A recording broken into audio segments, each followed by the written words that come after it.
Far from the burning valley, in the black heart of the outer rim, a storm gathered. Deep beneath the shattered surface of Dathomir's forgotten moons, a figure moved through halls older than the Republic itself. Stone walls bled with the glow of crimson runes, and at their center walked Darth Jakor. His skin, the color of blood itself, glistened under the dim light. Scars, 10 of them, carved across his body, told the story of every battle he'd survived and every life he'd taken.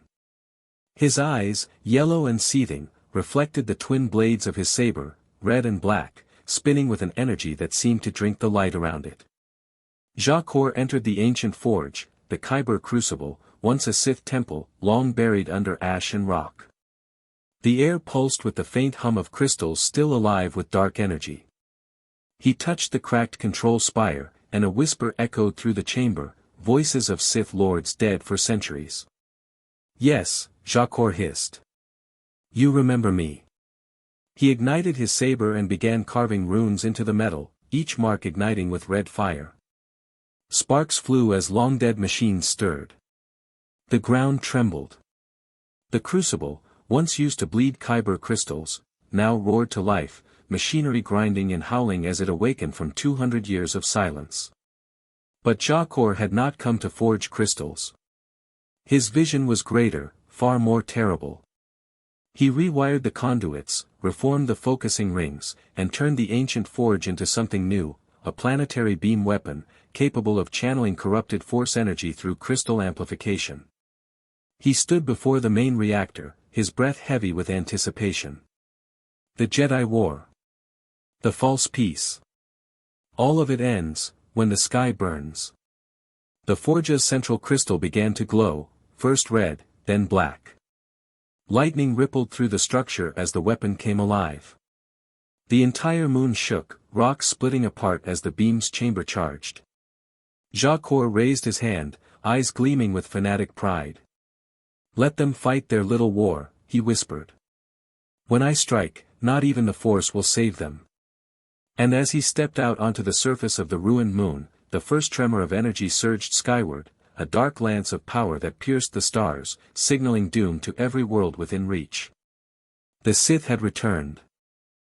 The smoke had barely lifted from the battlefield when the sky itself began to bleed. The villagers who had survived the morning's assault froze where they stood, farmers, soldiers, and Jedi alike, all staring upward as the light changed. A low hum rippled through the air, deeper than thunder, ancient and alive. The clouds split open with a pulse of red and black energy, a beam stabbing down through the heavens like the wrath of the gods. The ground shuddered. Animals bolted. Every comlink in the village shrieked and died. Brycen turned toward the horizon, shielding his eyes as the white glow of his saber reflected against the distant crimson. "That's not the order," he whispered. Silver, covered in ash, looked up from the barricades. "What in the void is that?" Ethan stepped forward slowly, feeling the force twist and churn around him like a storm. "It's Sith," he said, voice barely audible. Older than anything I've ever felt." The villagers murmured, their fear rising like smoke. Even the wounded lifted their heads to stare at the sky, watching as the crimson lance of energy carved through the clouds and disappeared into the stars. Then came the wave, a ripple of power that struck the ground with the force of an earthquake.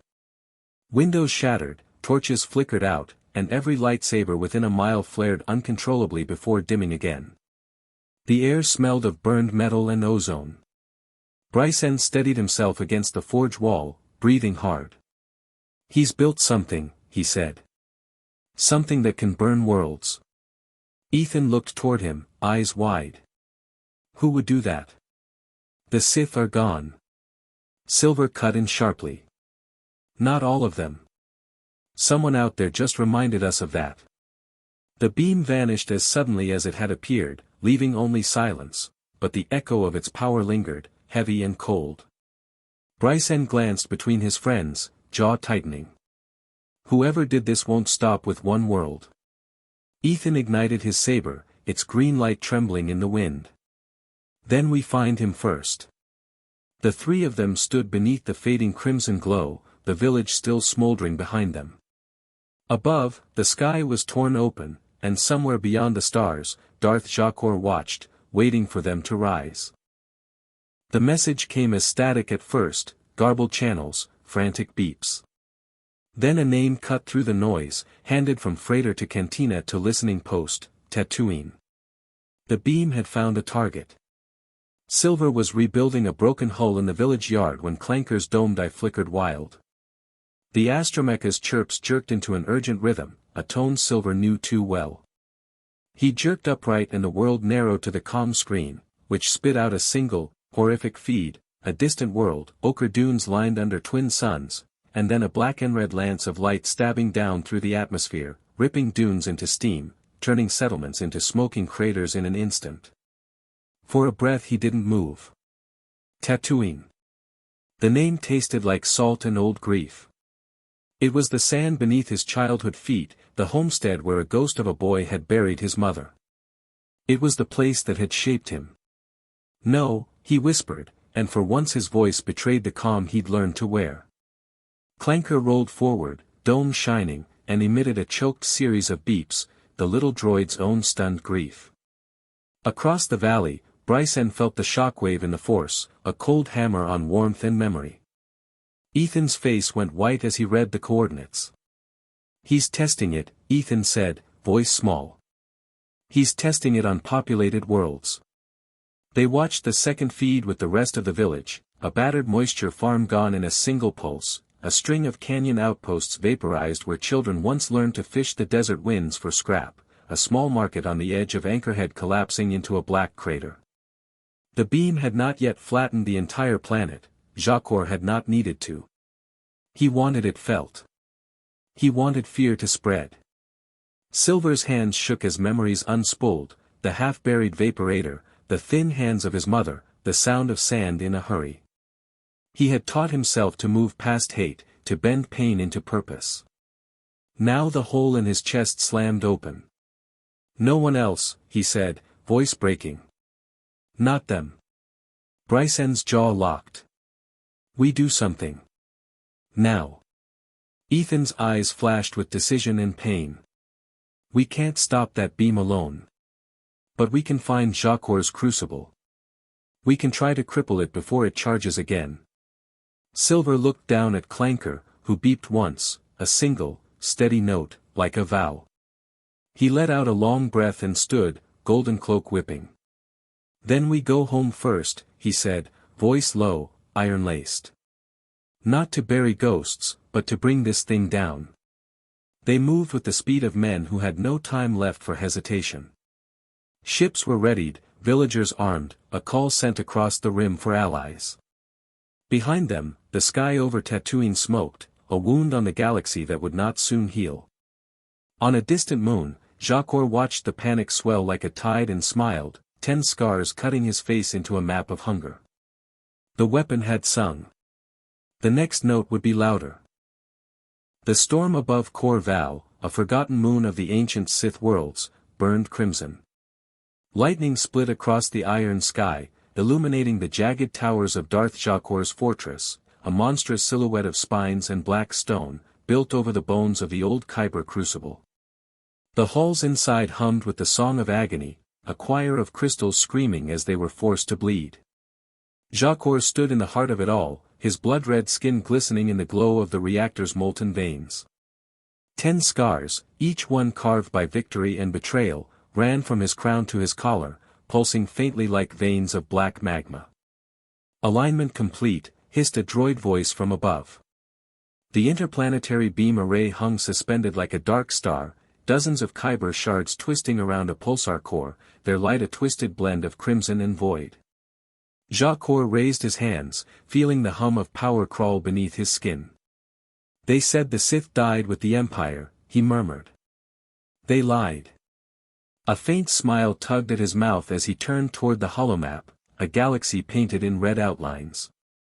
Tatooine blinked faintly, still burning from the test. Around it, other worlds pulsed softly, Jeddah, Coruscant, Yavin 4, Bryson's village world. "Each one," he said, his voice low and almost reverent, a reminder that mercy breeds weakness. He motioned, and a group of robed followers, Sith zealots drawn from shattered empires and dark cults, knelt before him.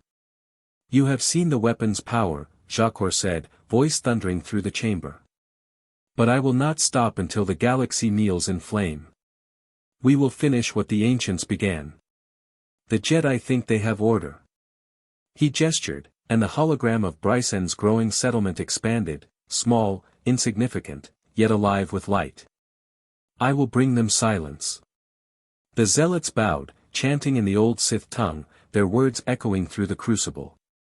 Sparks burst from the machinery, arcs of red lightning flashing through the cavern. The beam's central crystal began to spin, slow and menacing, as if the entire moon had begun to breathe. Jacor turned toward the viewport. "Prepare the charge. The next strike must pierce the heart of the light." Outside, the surface of Kor Val split open, massive towers rising to the sky, channeling the energy of the old crucible into the weapon above. It was no longer just a planetary beam, it was an engine of annihilation, capable of reaching across systems. Jacor stared into the void, his yellow eyes gleaming with rage and purpose. "The galaxy will remember my name," he whispered. Darth Jacor, the Blood Architect. And somewhere in the dark beyond the stars, the Force stirred, a cold wind that carried both warning and promise. The storm was coming. The twin suns hung low over Brycen's Valley settlement, washing the farms and stone barracks in pale gold.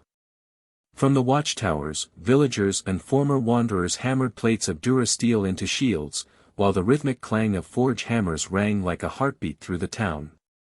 The air smelled of metal, sweat, and determination.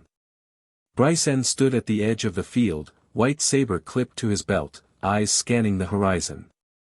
His once quiet home had become a fortress. Rows of weapons lay ready, staffs, vibroblades, and plasma rifles he'd built by hand.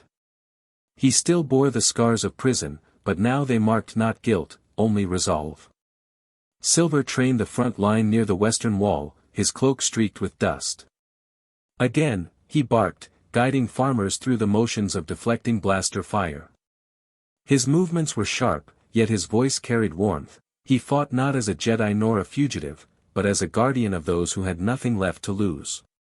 Clanker rolled beside him, beeping in bursts of encouragement. Across the square, Ethan sparred with a group of young villagers, his new Padawans. His once calm demeanor was edged with urgency. Each time he parried, his eyes flicked skyward, as if sensing a darkness gathering above the clouds. "Remember," he told them, "fear is what feeds the Sith. We meet them with focus, and faith." As dusk fell, the three met in the command tent. A hollow projection shimmered above the table, scans of strange energy readings on distant systems. Brycen frowned. "Jacor," he said quietly. "It's him. The weapon he's building, it's bigger than anything we've faced." Silver's jaw tightened. "Then we strike first." Ethan shook his head. "No. If we move too soon, we leave the people defenseless. We hold. We prepare. We endure." Outside, thunder rolled across the desert sky. A blood-red streak burned faintly in the heavens, like a wound opening in the stars. Brycen's hand brushed his saber, its white light glinting against the dark. "Then let the storm come," he said. "This time, we'll face it together."